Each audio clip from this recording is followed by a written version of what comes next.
भिवंडी तालुक्यामध्ये 3 ते 4 दिवसापासून सुरू असलेल्या संततधार पावसामुळे भिवंडी तालुक्यातील लोणार ग्रामपंचायत हद्दीमध्ये असणाऱ्या शिवनगर चोदरपाडा येथील 2 गोदामामध्ये 9 कामगार अडकून पडल्याची घटना घडली होती। आपण दृश्यामध्ये पाहू शकता, हीच ती गोदामं आहेत। या गोदामाला संपूर्णतः धुलकाडी नदीचा आणि तिकडून येणाऱ्या उल्हास नदीचा पाण्याचा बॅकवॉटर आल्यामुळे हा पूर्ण परिसर जो आहे तो गोदाम परिसरामध्ये पूर्ण 4 ते 5 फुटापर्यंत पाणी साचलं होतं। त्याच्यामध्ये त्या गोदामामध्ये काम करणारे 8-9 कामगार जे होते ते संपूर्णतः त्याच्यामध्ये अडकून पडले होते।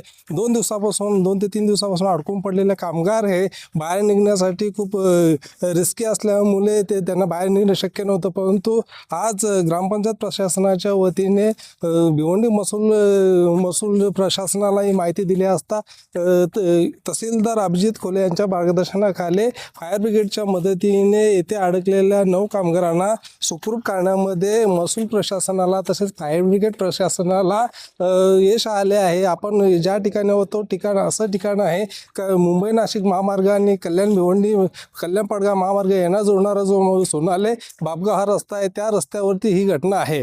परंतु याच्यामध्ये धुलकाडी नदीचं पूर्ण ब्रिज पाण्याखाली गेल्यामुळे या ठिकाणी अग्निशमक दलाला पोहोचण्यासाठी मोठ्या प्रमाणात कसरत करून 8 ते 9 किलोमीटरचा फेरा मारून या ठिकाणी पोचावं लागलं आहे। या ठिकाणी असलेल्या 9 कामगारांना सुखरूप करण्यामध्ये प्रशासनाला यश आल्यामुळे कामगारांच्या चेहऱ्यावर एक हास्य दिसण्यास मिळत आहे।